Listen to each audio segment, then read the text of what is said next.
시간은 없고 공부는 해야겠고 찾기는 귀찮고 책만 펴면 잠이 오는 직장인들을 위한 방송 출근길 대학원 직지신공 지금 시작하겠습니다.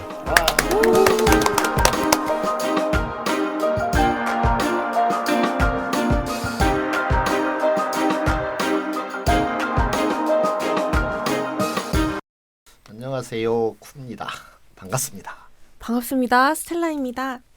안녕하세요, 엘린입니다. 네, 안녕하세요. 조엘입니다. 네, 오늘은 두 번째 시간이죠. 저번 주에는 오르가니제이션 컬처 인터벤션스에 대해서 얘기를 했고요. 오늘은 마저 나머지 디자인 인터벤션스에 대해서 얘기를 나눠보도록 하겠습니다. 네.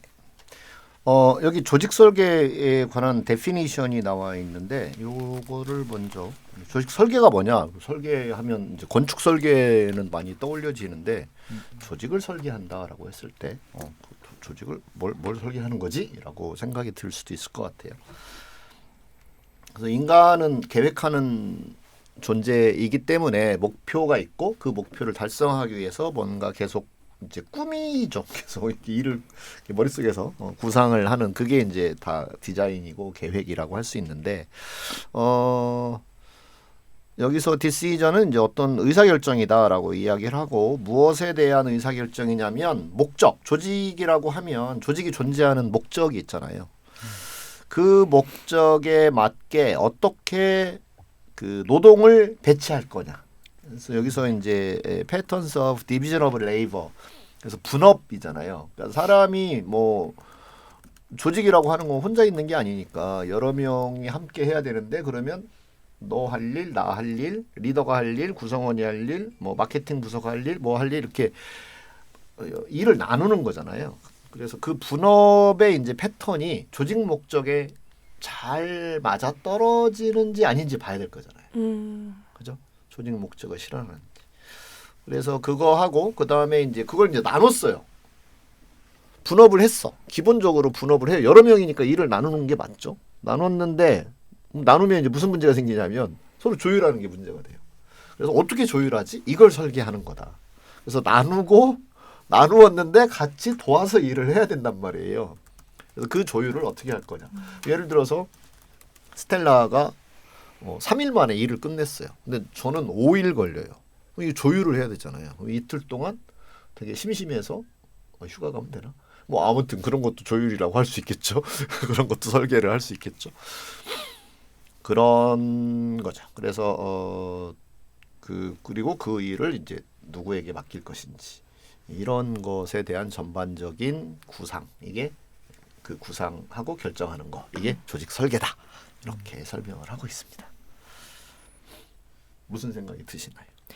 저는 그 팀과 팀 사이에 항상 발생하는 보편적 이슈는 그레이존에 대한 이슈인 것 같아요. 그래서 그렇죠. 네, 개인과 개인도 있을 수 있겠지만 특히 팀과 팀 사이에 이게 더 큰 것 같아요. 그러면 특히 요즘 더 커졌죠. 네, 우리 분업 좀 공정하게 분배해서 분업화 시켜주세요라고 목소리가 높아져서 네.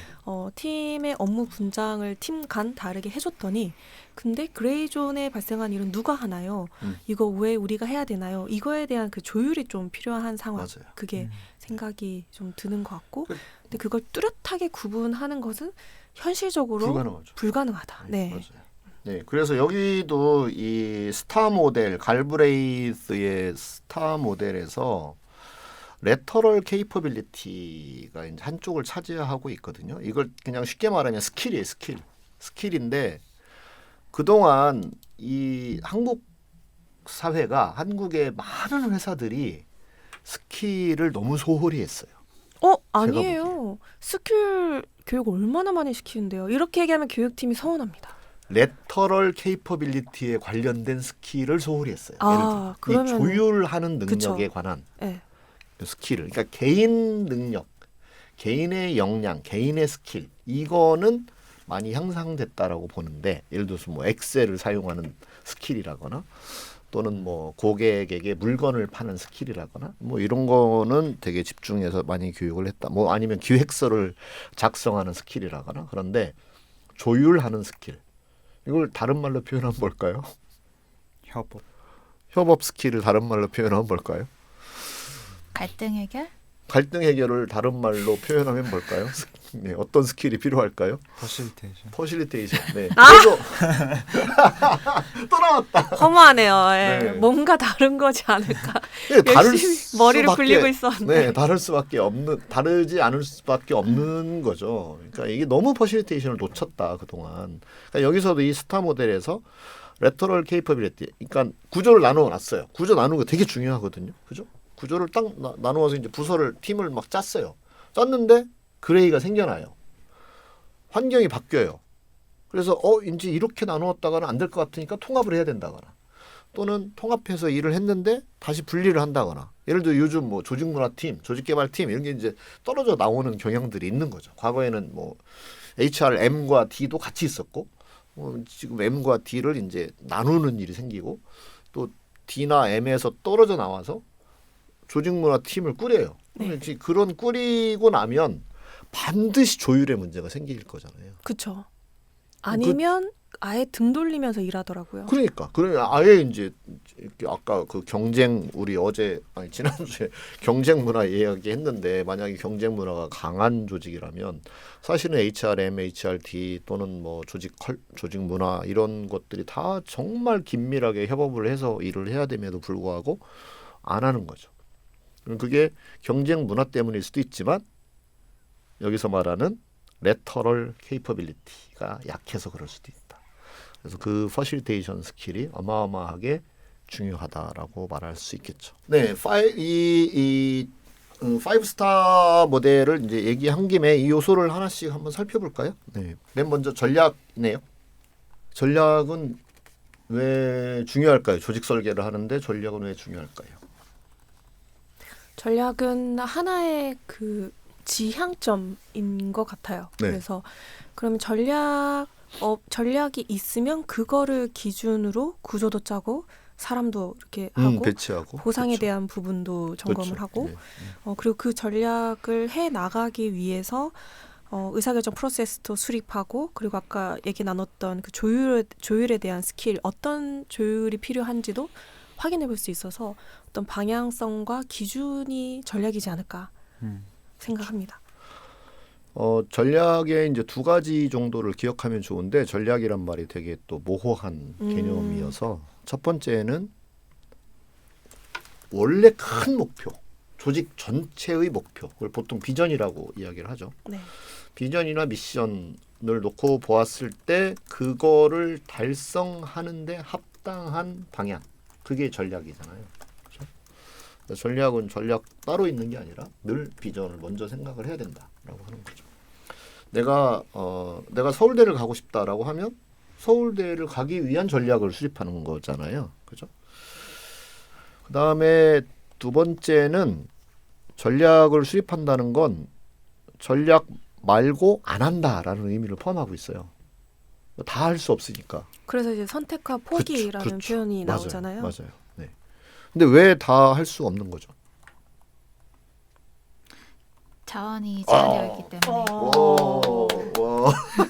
맞습니다. 네, 맞아요. 우리는 한정된 자원을 가지고 있다. 돈도, 시간도, 사람도. 예.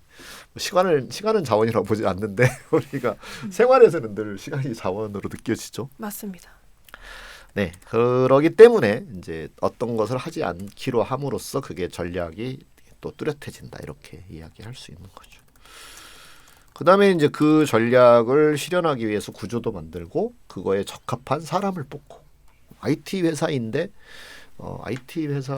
뭐 소설가를 뭐 채용하는 것은 좀 합당하지 않을 수 있잖아요, 그죠? 소설가는 뭐 영화사에서 채용을 하거나 아니면 출판사에서 채용을 하거나 이게 더 어울릴 수 있잖아요. 근데 그런 면들을 이야기하는 거고요. 그 다음에 보상도 전략적 방향과 맞게 해야 되겠죠, 그죠? 네. 그래서 우리 회사 같은 경우는 이제 지식이 되게 중요한, 특히 조직 개발에 관한 지식이 되게 중요하잖아요. 그러면 저는 이제 조직 개발에 관한 지식이 많은 사람에 대한 보상을 해주고 싶겠죠. 그죠? 또 그렇게 해야 그 전략을 달성할 수 있는 거고 목적을 달성할 수 있는 거니까. 그래서 제가 맨날 노래 부르잖아요. 논문을 읽으시라고. 영어 논문 하필 영어 논문. 네. 그냥 논문이 아니라 이제 탑 저널에 탑 실린 저널에 실린. 영어 논문. 네. 네. 탑 저널이 영어이기 때문에 영어 논문이지. 그러니까 좋은 논문이란 뜻이 그쵸. 거죠. 네. 그리고 그 경향은 탑 저널이 영어로 쓰여져 있을 경향은 당분간 깨지지 않을 것 같다. 그래서 어차피 영어를 읽어야 되니까 그냥 이왕 지금 읽을 거 영어로 읽어야 나중에 읽기가 편해진다. 이게 이제 저의 논리죠. 맞습니다. 그 저희의 커뮤니케이션에 이제 조금 답이 정해져 있어요. 가령 뭐 주말에 뭐 했어? 뭐 이런 드라마 봤어. 영어 논문은 언제 보려고 이런 식으로 이제 흘러가는 저 패턴이 그렇군요. 있다는 것을 공유드리면서 이 네. 비밀이 또 공개가 됐군요. 네, 비밀이 하나 네, 공개됐습니다. 저희 회사에 이게 되게 중요한 영업 비밀인데. 그러니까 네. 엄청난 지식 축적의 이제 방법이 그렇죠. 이제 영어 논문이 네. 답이었다는. 저기 청취자 여러분들은 너무 읽지 마세요. 저희 네. 회사가 경쟁력을 가지려면 우리만 읽어야 되거든요. 네, 굉장히 중요하죠. 지식 산업이니까. 그러니까 우리 어제 그제도 저희가 이제 그 고객 조직에 가서 그 인터뷰도 하고 이제 컨설팅도 하면서 우리가 지식의 중요성을 다시 한번 느끼게 됐는데 이제 예를 들면 그분들이 말하는 거 우리가 듣잖아요. 또 워크숍을 통해서 참여하신 분들이 얘기를 하잖아요. 그러면 그것을 더 정확하게 해석하는 능력, 그게 어디서 오느냐? 결국은 우리의 지식에서 올 수밖에 없다. 그래서 조직 개발에 관한 어떤 그 논문이나 책을 읽지 않은 사람은 가서 그 얘기를 들어도 해석이 안 되는 거죠. 그래서 어떻게 해야 될지도 모르고 그래서 엉뚱한 돌팔이 처방을 하게 되는 일이 벌어진다. 그래서 우리가 이제 이런 뭐 방송도 하고 우리가 계속해서 이런 걸 읽는 이유는 좀 더 정확한 해석, 그리고 바른 처방을 내리기 위한 것이다. 이렇게 얘기할 수 있는 거죠. 그죠? 그래서 전략, 그다음에 people, strategy, 그다음에 people, 그리고 structure, 그리고 reward, 보상 시스템, 그리고 프로세스와 레터럴 케이퍼빌리티 이렇게 돼 있어요. 그래서 절차, 업무 프로세스가 있어야 되겠죠.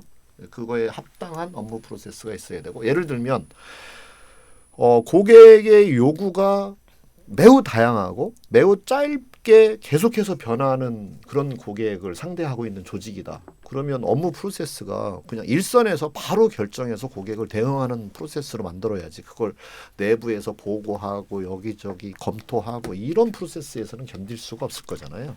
그런 걸 말하는 거죠. 그래서 그런 프로세스가 합당한지. 그래서 우리가 가서 이제 워크숍에서 이 조직이 어떻게 뭘 바꾸면 좋을까요? 라고 질문을 던져서 워크숍을 하면 이런 얘기들이 나오는 거예요. 그러면 지금 전략의 관점에서 이런 것들을 지적하고 있구나. 프로세스에서 이런 저런 부분들을 불편해하고 있구나. 이제 이렇게 우리가 나누어서 들을 수 있는 거죠. 그러면 이제 그 방법을 제안할 때 훨씬 도움을 얻는다. 이렇게 이야기할 수 있겠죠. 맞습니다. 그래서 이제 그 워크숍 현장에서 다양한 나오는 이야기나 뭐 그런 의견들을 종합해 봤을 때 여기는 의사결정 프로세스가 이렇구나, 여긴 일하는 방식이 이렇구나라는 것을 파악을 했으면 그거에 좀 적합한 그 역량에 대한 부분, 스킬에 대한 부분을 좀 바로 제시할 수가 있어서 예를 들어서 여기에서는 이제 뭔가 본인이 업무 전문성을 가지고 일을 하고 있고 그거에 대해서 서로 공유가 너무 필요하다라는 것을 얘기를 하고 있는데 뭐 컨설턴트가 거기다 대고 하지만 우리 산업 자체가 전문성이 중요하기 때문에 그게 더 길러야 되지 않을까요? 이런 제안을 하면은 이제 참여자의 느낌은 그 보편적인 강사님들이 많이 듣는 표현일 거예요. 우리를 모른다. 그렇죠. 실정 파악을 잘 못한다. 이렇게 또 얘기 나올 수 있어서 이제 파악을 했으면 그거에 맞는 답을 주는 게. 스텔라가 요즘 계속 그런 말 듣고 다니는 거 아니에요? 제가 어떤 얘기? 전자 아니면 후자? 이게 농담이에요. 네. 그럴 리가 있겠어요. 후자의 이야기를 들으려고 열심히 이제 노력을 하고 있습니다. 네. 맞아요. 네, 혹시 엘린 보태고 싶은 말씀? 하나 약간 이 책에서 나왔던 것을 이제 앞부분에 좀 설명됐던 걸 한번 짚으면서 좋아요. 소개해 드리면 좋을 것 같아서 일단 이게 저희 오르게니제이션 디자인인데 이거 스트럭처랑 좀 헷갈릴 수 있는 표현이라고 여기서 소개를 좀 하고 있더라고요. 그래서 그렇죠. 오르게니제이션 스트럭처랑 디자인이 같은 이해로 받아들여지는 경우가 많지만 좀 다르다는 설명을 네. 앞에 해주고 있고 보통 이제 이게 무슨 말이냐면 보통 조직 설계라고 이야기를 하면 조직 구조도 만드는 거, 네, 조직도 네. 짜는 거, 요것만 조직 설계로 보는 경향이 있다. 그것에 음. 대한 이제 저자가 네. 경고를 하는 거죠. 맞습니다. 근데 하지만 우리는 오늘 오르가니제이션 스트럭처를 다루지만 그것이 포함된 것이 디자인인데 그것이 무엇인지를 이제 쿠가 다시 설명을 해주실 것 같아요. 네. 네, 아주 네. 지금 빼먹은 걸 아주 잘 이렇게 짚어주신 것 같아요. 네. 그래서 그 구조뿐만이 아니라 그 옆에 전략이라든지 거기에 합당한 사람의 배치라든지 또 사람의 그 역량을 봐야 되는 거, 그다음에 리워드 시스템이나 프로세스 이런 것들을 같이 봐야 된다라고 하는 거고요. 이 프레임은 뭐 4개짜리도 있고 5개짜리도 있고 6개짜리도 있고 7개짜리도 있고 되게 많아요. 8개짜리도 있고. 그러니까 이건 이제 학자마다 이렇게 세일을 해야 되잖아요. 자기 논문을 또 팔아야 되니까. 그래서 생겨난 약간 브랜드적 성격도 있다. 네. 그리고 세상 만물은 우리가 지구를 나눌 때 뭐 남반구, 북반구 둘로 나눌 수도 있고요. 그다음에 또 육지와 바다 이렇게 나눌 수도 있고요. 근데 또 더 나눌 수도 있잖아요. 그죠? 육지 중에서 평야, 산, 그다음에 바다, 강, 뭐 이렇게도 나눌 수 있는 거잖아요. 그러니까 얼마든지 이 분류 체계는 달리할 수 있다라는 걸 기억을 하시고 이걸 사용하실 때 그러니까 나한테 잘 이해되고 내가 쓰기에 편리한 걸 갖다 쓰면 된다. 어느 것도 절대적인 것은 없다. 요 이해도 되게 중요합니다. 아, 쿠가 지구를 비유로 들어서 설명해 주니까 너무 좋은 것 같아요. 진짜? 왜냐면 제가 담당자인 시절에 항상 쫓아다닌 게 있었어요. 뭘 네. 쫓았냐면 여기에 지금 스타 모델도 있고 그다음에 7S도 있고. 맥킨지의 7S도 있는데 저는 뭘 쫓았냐면 그래서 요즘 시대에 가장 핫한 게 적합한 뭐냐? 핫한 게 뭐냐? 뭐가 제일 맞는 거냐? 뭐 네. 이것도 맞다 그러고 저것도 맞다 그러면 그럼 뭐 어쩌라는 거냐? 이게 있었거든요. 근데 지금은 좀 관점이 달라졌죠. 네. 그 지구로 표현해 주시니까 너무 맞는 말인 것 같아요. 네, 맞아요. 네, 맞습니다. 이게 모델마다 이제 요소가 다를 수 있는데 우리 조직을 가장 잘 대변할 수 있는 것, 그것을 통해서 이제 개선하고 싶은 요소들을 가장 잘 반영할 수 있는 것을 담당자님께서 선택을 해주시면 되는 사항이고, 그리고 스트럭처를 포함해서 이제 이 디자인의 요소들이 스트럭처를 서포트하는 구조라고도 이제 설명을 하고 있어요. 그런 관점으로 같이 이해해 주시면 좋겠습니다. 네. 7S는 이제 좋잖아요. S자 이렇게 7개로 쫙 짜면 뭔가 원래부터 있었던 것 같은 느낌? 그래서 이제 이렇게 짜는 거예요. 그런 것 같아요. 이게 기억에 팍 남더라고요. 네, 7S. 맞아. 네. 막 뭐 4P, 뭐 네. 5E 뭐 이런 그렇죠. 표현들 있잖아요. 네. 예.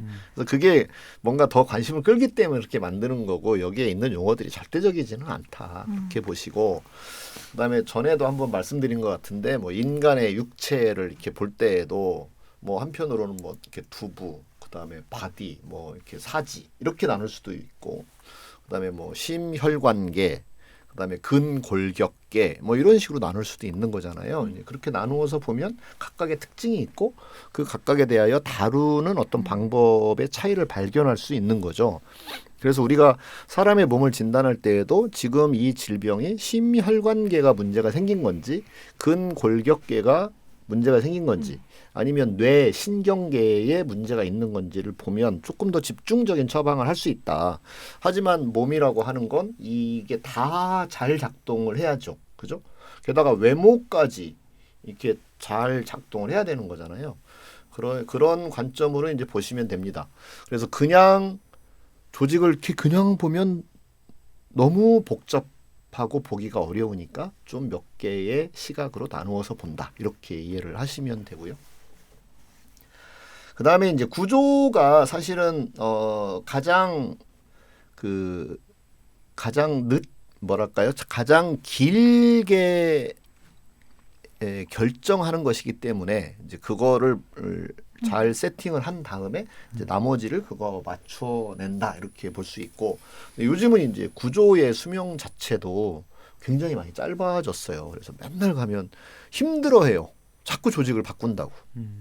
구성원들이 되게 거기서도 볼멘 소리가 나오거든요. 이렇게 매번 바뀝니다. 뭐 이름만 바꾸기도 하고 또 약간 기능 조정을 하기도 하고 그다음에 뗐다 붙였다 합쳤다 뭐 이런 일들을 계속하고 게다가 M&A도 있고 뭐 사업도 막 엄청나게 바뀌고 아예 사업 근본이 바뀌는 뭐 아주 대표적인 예가 자동차인데 이런 것들도 바뀌고 그러면 당연히 부서도 바뀌고 그리고 이 속도가 어마어마하게 달라진다.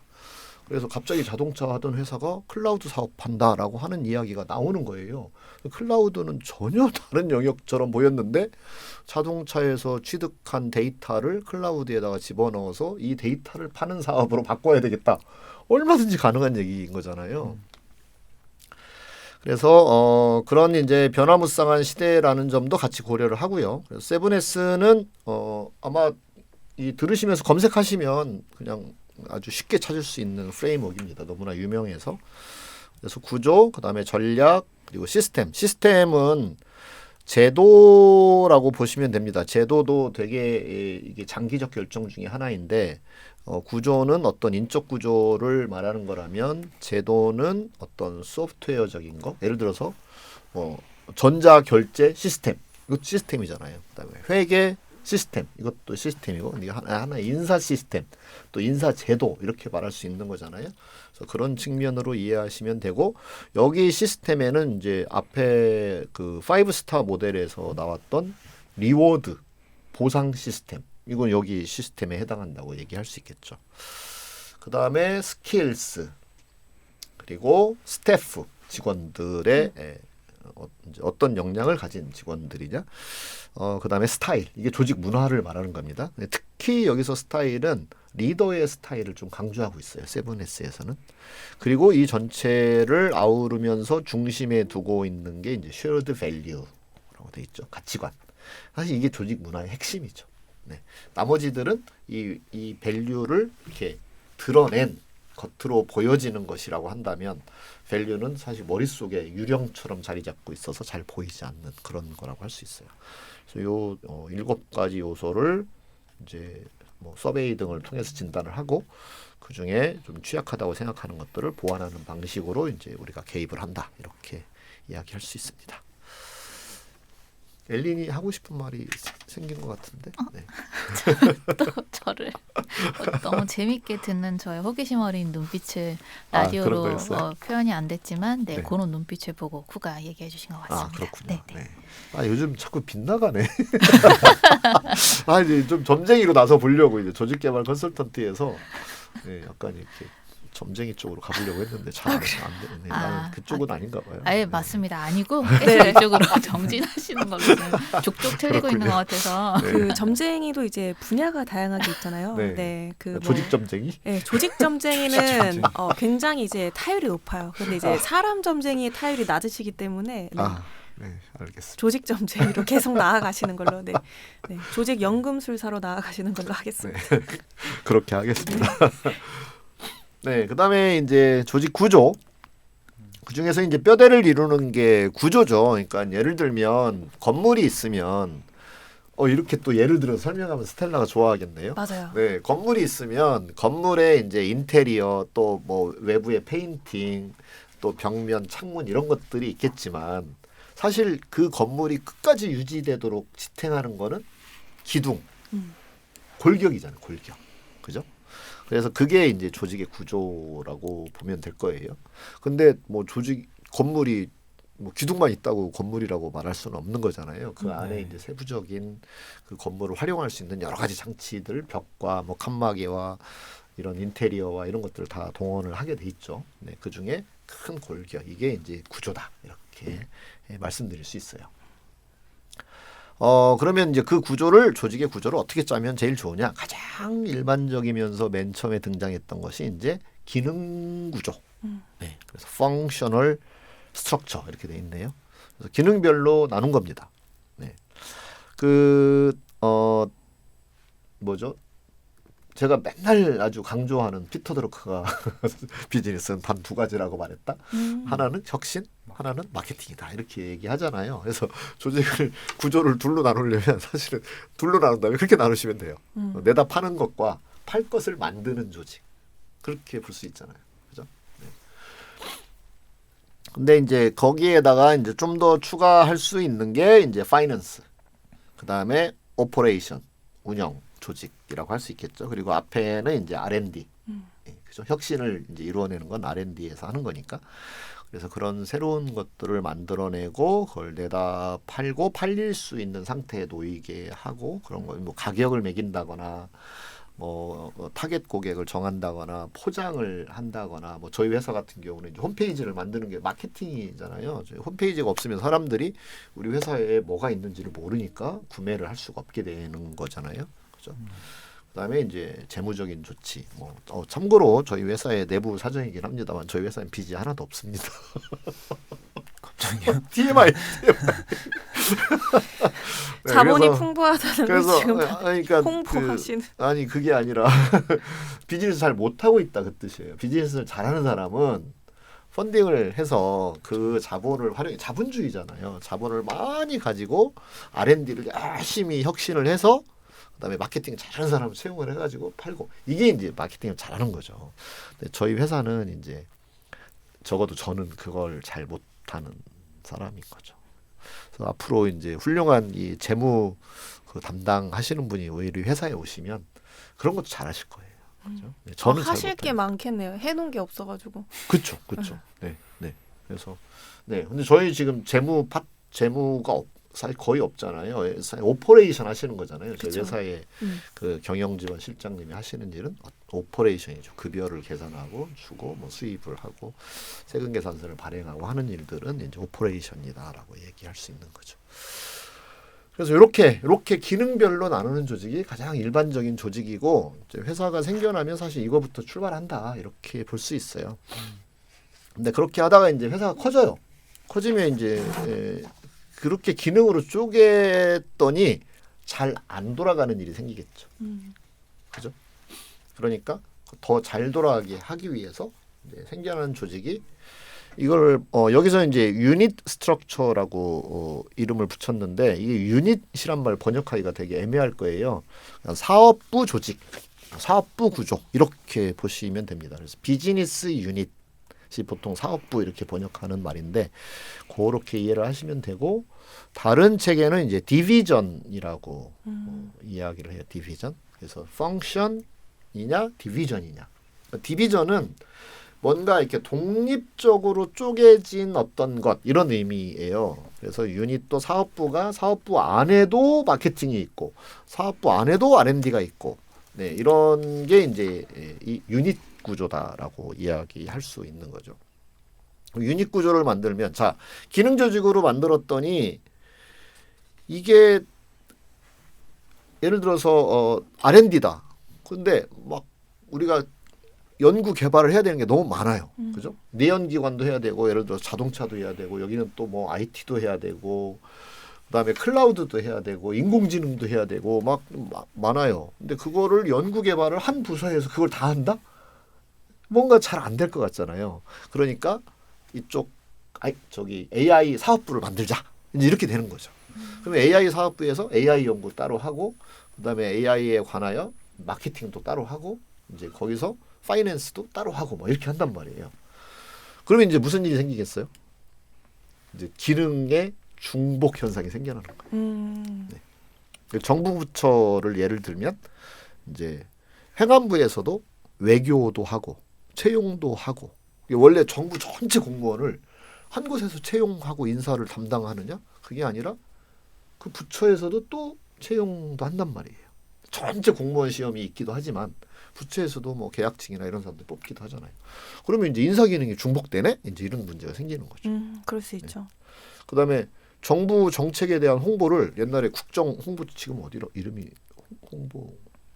홍보처 이름이 어떻게 됐는지 모르겠네요. 하여튼 옛날에 국정 홍보처 이런 게 있었잖아요. 거기서 정부의 모든 정책을 다 홍보를 하자니 이게 이제 막 각 부처에서 다 그걸 수집하고 하기에 너무 버거운 거죠. 그러니까 잘 아는 그냥 우리 부서가 하게 해주라. 그러면 옛날에 그 뭐죠? 저 우리 문화관광부에서 만들었던 그 멋있는 노래 있었죠. 범 내려온다 이런 거. 네. 아, 뭐 그쵸. 그런 막 네. 창의적인 것도 이렇게 우리가 하면 할 텐데 그 국정 홍보처에서 만들었으면 절대 그런 거 안 나온다. 막 이런 얘기를 할 수 있잖아요. 네. 근데 그렇게 그런 면에서는 좋은데 국정 전반에 대한 어떤 일반적인 홍보 이런 거 하기엔 되게 어려운 거예요. 그죠? 국가 전체 브랜드, 그 회사 전체 브랜드 이런 거는 또 잘 안 맞는 문제가 생겨난다. 그 두 개를 같이 보긴 해야 된다. 네. 그런 얘기입니다. 맞습니다. 혹시 이 얘기 들으시면서 뭐 경험담이나 뭐 추가해주고 싶은 말씀 계신가요? 요렇게 지금 사업부 조직 구조의 경우에 이제 같은 뭐 가령 사업부별로 개발자가 있을 경우에 그 개발자들의 미팅을 좀 주기적으로 가지거나 이런 네. 경험들을 보았습니다. 그래서 그들이 가진 스킬이나 뭐 새로운 정보들이 빨리빨리 공유될 수 있도록 그렇죠. 이제 보완하는 방법을 취하는 것을 이제 실리콘밸리 경우에 효과가 나타나면 좋은데 같은 회사마저 막 그게 안 생길 수도 네, 있고 그렇죠. 네. 그래서 가지고 있는 자원이나 스킬이 공유되지 않고 이제 좀 효과적으로 공유되기보다는 각 사업부 안에서의 머물 수 있는 문제들에 대해서 고민하는 또 이야기를 들었던 적이 있는 것 같습니다. 네, 그래서 늘 지금 아까 뭐 하이라키 구조는 상하 간의 소통이 되게 중요할 거고, 그다음에 이렇게 이제 기능 구조도 이렇게 아까 그래서 그 5스타 모델에서 굉장히 중요하게 나왔던 게 레터럴 케이퍼빌리티. 서로 주고받는 소통의 역량이 되게 중요하다. 그래서 여기 또 제품별로 나누었을 때 또 제품 안에 그 기능, 아까 연구 개발 기능들이 같이 만나서 서로 이렇게 협업을 할 일들이 있으면 그걸 해내는 게 되게 중요하다. 마케팅도 그렇고. 그 다음에 이제 여기 보면 또 고객 간 구조가 있네요. 고객별로 사업부를 나눌 수도 있는 거죠. 그래서 우리 회사도 그런 논의가 있었잖아요. 공공 분야와 민간 분야를 나누어서 팀을 만들면 어떨까요? 라고 하는 논의가 자연스럽게 나왔잖아요. 그게 뭐냐면 고객에 따라서 유니트를 만드는 거죠. 그렇죠? 네. 그 다음에 저희 제주지사 설립에 관한 이야기가 나왔잖아요. 그것은 지아그라피, 지리적으로 사업부를 나누는 거다. 이렇게 보는 거죠. 그러면 제주도에 가면 그 제주도가 또 본사에서 다 일일이 무슨 재무적인 거나 마케팅이나 이런 것들을 따로 다 승낙을 받아서 하면 불편할 수 있으니까 본인 스스로 그냥 거기서 알아서 하세요. 뭐 이럴 수 있잖아요. 그런 게 사업부다라고 하는 이야기입니다. 맞아요. 그리고 이제 제가 전에 저의 이제 경험 베이스가 교육 쪽이다 보니까 그때 홀딩스에 있거나 계열사에 있는 그 담당자의 고민거리가 좀 다르더라고요. 그래서 제가 봤을 때는 만약에 신입사원 교육을 한다라고 하면 홀딩스에서는 한 달 집체 교육을 예를 들어 하고 그다음에 계열사로 다시 넘어가면은 일주일 정도 집체 교육을 계열사에서 한다라고 하면 계열사에서는 이런 얘기를 하기도 해요. 아니 뭐 본사에서 한 달 교육 다 했는데 우리는 왜 또 해야 돼? 이제 이렇게 생각을 하기도 하더라고요. 맞아요. 그런데 그 필요한 영역이 다른 거죠. 네. 그렇기 때문에 홀딩스에 있는 분들, 뭐 지주사, 그룹사 있는 이제 헤드 부서에 있는 분들은 좀 계열사 담당자 분들이랑 지금 유닛으로 일을 나누어서 하는 상황이기 때문에 1년에 한 번 정도는 뭐 컨퍼런스, 뭐 설명회 이런 것들을 진행해서 홀딩스의 역할과 계열사의 역할 그런 것들 서로 이제 얘기를 나누고 조금 모호한 부분에 대해서 조금 더 구체화해 나가는 그런 것을 좀 주도적으로 해 나가는 게 좀 필요해 보이더라고요. 그러한 것을 일정 기간을 두고만 하더라도 괜찮으면 이제 지금과 같은 방법으로 해결을 하는 거고요. 이거를 일정 기간이 아니라 맨날 그렇게 해야 된다. 그러면 이제 매트릭스 조직이나 네트워크 조직으로 아예 구조를 만들어 버리는 거죠. 네. 그죠? 맨날 상의를 해야 되고 맨날 협의를 그쵸. 해야 된다면 네. 네, 그러면 아예 그냥 그렇게 만들자. 그래서 기능 조직과 그런 유닛 조직을 결합한 게 이제 매트릭스 조직이다. 이렇게 이야기할 수 있고요. 근데 매트릭스 조직을 만들면 그런 이제 막 늘상 서로 정보를 교환해야 되는 그런 부분들은 쉽게 될 수 있는데 이제 어려운 점은 뭐냐면 내가 누구가 내 상사예요? 상사가 2명, 3명이 될 수 있거든요. 그럼 내가 누구 말을 들어야 돼요? 이제 이런 퀘스천이 굉장히 많이 생겨요. 네. 그래서 그런 부분들을 또 다루어내야만 된다. 그런 부분들이 스킬로 다루어내야 된다. 무슨 스킬? 대화 스킬, 퍼실테이션 스킬 이런 걸로 다루어내야만 조직이 원만하게 돌아간다. 이렇게 말씀드릴 수 있어요. 그렇죠.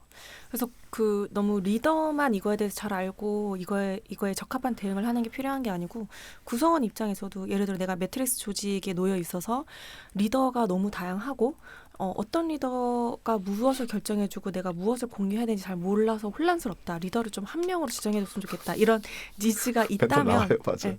있다면 매트릭스 구조이기 때문에 당연히 발생하는 이런 상황이 있다라는 것을 구성원도 좀 알 수 있게끔 그렇죠. 해주는 상황이 필요하고 그럴 때 우리는 무슨 정보를 누구에게 공유하고 의사결정 권한을 어디까지 가져갈 것인지 상호간에 좀 합의가 필요한 네. 부분이 있는 것 같아요. 그런 프로토콜을 정하는 게 되게 중요하고 이제 좀 전반적으로 이야기를 한다면 이제 네트워크 조직도 그렇고 그렇게 하다 보면 전에 하이라키 조직은 편한 게 뭐냐면 딱 업무도 나눠져 있고 그다음에 매뉴얼도 있고 그다음에 내가 이렇게 해야 될지 저렇게 해야 될지 모를 때 딱 지시를 받을 상사도 명확하게 위에 지정되어 있고 그러니까 그런 면에서 되게 간편하고 좋거든요. 혼란스러운 상황에 놓일 가능성도 굉장히 적고 없어요. 네. 네. 그러니까 이제 그게 되게 편하고 좋긴 한데 세상이 그냥 놔두질 않는다. 세상이 자꾸 바뀌면서 하이라키 조직이 이게 잘 적응을 못하기 때문에 이런 다양한 이제 처음에는 실험적주의, 벨크로 조직도 있거든요. 뗐다 붙였다 하는 조직. 그다음에 이렇게 만들어도 TF가 또 생기거든요. 네.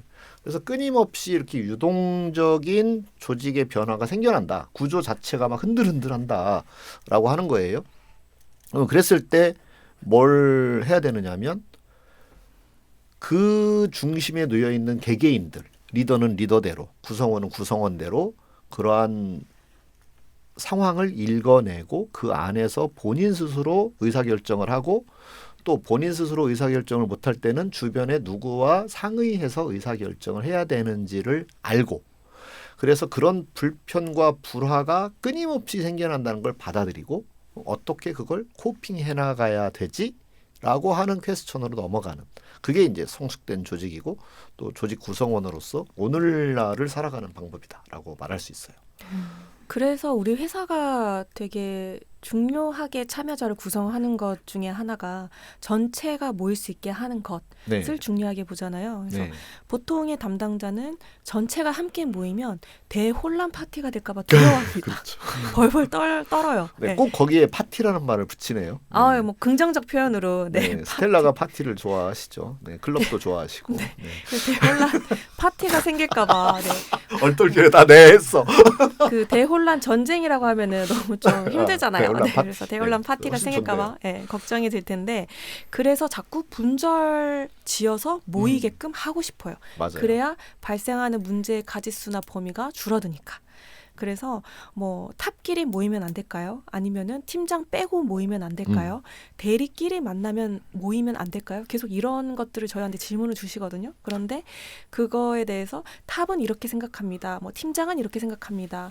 뭐 생산부서는 이렇게 생각할 겁니다. 이렇게 설명을 하는 것으로는 참여자가 충분히 그 상황을 이해하기가 어려워요. 그래서 차라리 그 자리에 대면시켜, 놓고 대면하고 대면시켜 드리게 하면은 서로 의견 나누게끔 하면 그치 리더가 이런 상황이니까 리더가 저런 결정을 내릴 수밖에 없었겠구나라는 걸 이해하는 계기도 되고 그럼 이러한 모호한 상황에서 나는 좀 생각을 이렇게 바꿔봐야 되겠다. 나는 이런 시도를 해야겠다라는 그 생각의 전환이 누가 가르치지 않고 시키지 않아도 조금 더 자연스럽게 일어나는 게 좀 보이는 것 같아요. 맥락 속에서 자기가 내디딜 발걸음을 선택하게 된다. 그쵸. 이런 거죠. 네. 네. 저희는 그 맥락을 파악할 수 있도록 퍼실리테이터로서 네. 관점들 각자의 관점을 질문을 던져주는 것이고요. 그죠? 네, 맞아요. 그 대혼란의 상황이 조금 더 스스로 그 해소가 되도록 만들어 드리는 혼란을 덮어놓고 표면화되지 않도록 하는 거에 집중할 것이 아니라 그것을 그쵸. 열어놓고 다루어서 네. 해소가 되고 해결되도록 해가는 것이 바람직한 방향이다. 이렇게 네. 말씀을 해주신 거네요. 네. 훌륭한 컨설턴트군요. 멋지네요. 네. 감사합니다. 네, 뭐 이 정도로. 네, 그 과정에 여기 마지막으로 이제 그 뭐 모든 조직에서 팀이건 매트릭스건 뭐 또는 역할이 통합되어 있는 그런 구조로 되어 있든 뭐 네트워크이든 할 것 없이 레터럴 케이퍼빌리티가 매우 중요하다. 그래서 여기서 레터럴 케이퍼빌리티라고 말하고 있지만 그걸 좀 더 쉬운 말로 바꾸면 퍼실리테이션 역량이다. 네, 계속 기승전 퍼실리테이션.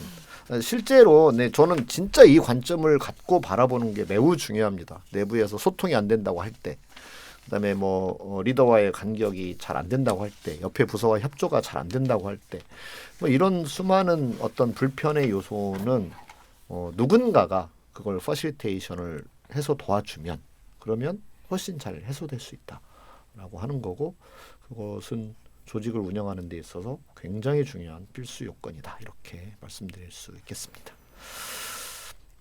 그러면 이 정도로 우리가 13장 마무리를 하고요. 네, 나머지 좀 덜 다룬 부분도 있긴 하지만 우리가 이 정도에서 마무리를 하고 나머지는 여러분들이 책을 또 읽어서 보완을 해주시면 좋을 것 같습니다.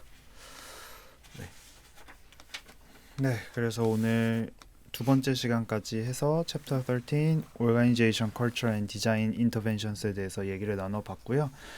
다음 주에는 벌써 14장인데요. 챕터 14 Sustaining Change, Evaluating and Ending an Engagement에 대해서 얘기를 나눠보도록 하겠습니다. 그리고 또 이제 저희가 직지신공이 팟캐스트에서도 팟빵이랑 팟캐스트에서도 나오고 있지만 또 유튜브에서도 네. 하고 있어서 유튜브 직지신공을 치시면은 요즘 유튜브 더 많이 이용하시는 분들이 하시는 분들이 많으시니까 많죠. 네. 네, 유튜브로도 들을 수 있으니까 한번 검색해 주시고 구독과 알림 설정까지 해주시면 감사하겠습니다. 네. 그리고 저희 뭐 장기 조직개발 컨설턴트 양성하는 프로그램도 있으니까요. 커리어를 확 받고 싶으신 분이 있으면 또 문의해 주시면 저희가 친절히 안내도 해드리겠습니다. 글로벌 조직개발 전문가 과정 3기. 3기. 네. 지금 네. OT 이제 네, 곧 있을 거고요. 네, 지금 그 아주 많은 인원은 아니지만 아주 소수 정예가 등록을 해주셨고 저희 올해 3기 운영을 할 예정이고 또 앞두고 있는 게 하나 있는데 우리 200기 200명 또 지금 서서히 이제 자리가 차고 있는 중입니다. 200기 200명의 축제에도 관심을 가져주시면 감사하겠습니다. 네, 그러면 오늘은 여기서 마치도록 하겠습니다. 청취해 주셔서 감사합니다. 감사합니다. 감사합니다.